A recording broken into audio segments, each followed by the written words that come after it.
Ang sarap sa pakiramdam, nandito po ang casta, ang mga Cosme, syempre ang mga taga-Riles sa Banana Crew. Hello!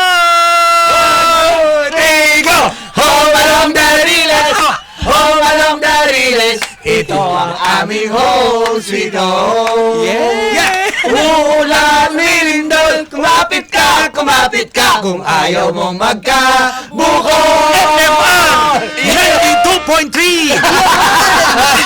DJ Nova Villa! Hindi yon. This song was brought to you by Nova Villa. Tama. Hi, Jai! Hi, DJ Chloe! So, Yes. sa lahat ng mga nakikinig ngayon, magandang araw po sa inyong lahat. Saka gusto ko yung kung paano ko nag-intro kanina. Yes. Naaliw kami. Diba? Maganda.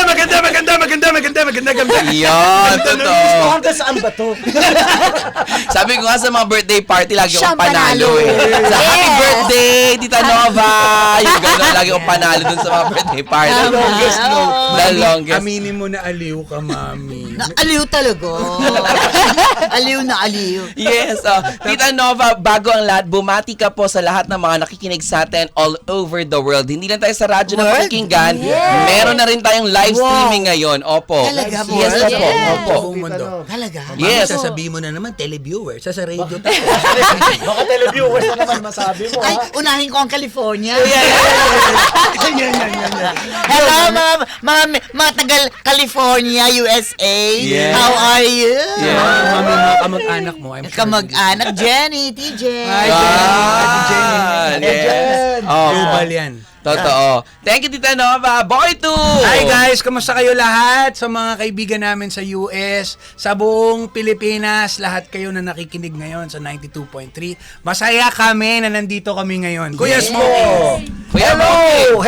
Hello po sa lahat ng mga nakikinig ngayon mula Pilipinas hanggang sa buong mundo. Maraming salamat DJ Jai tsaka DJ Chloe sa pag-imbita sa amin dito ngayon. Truly! Siyempre naman, Miss Maybelline de la Cruz! Hi everyone! Nako, we're so excited to be here. Sabi ko nga kanina kay DJ Jai, finally! In person! Yes, in person. Kasi yung unang pag-uusap namin, Via Zoom. Via Via Zoom. Yes. I'm so excited personally to be here and to greet everyone. Magandang hapon po sa inyong lahat, sa mga listeners natin most especially. True! Siyempre naman, kasama rin po natin si Vando! Hi. Hi! Very short and very ano Hello lang. sa buong mundo and Ngayon. hope na makasama namin kayo sa Home Along the Riles again. God bless po. Una sa lahat po, marami ang natutuwa, marami ang na-excite. Kumbaga, bumangon ang mga katawang lupa ng mga trentahin at kwarentahin. Opo, dahil nga itong Home Along the Riles, The Reunion ay malapit na malapit ng mapanood in all theaters nationwide.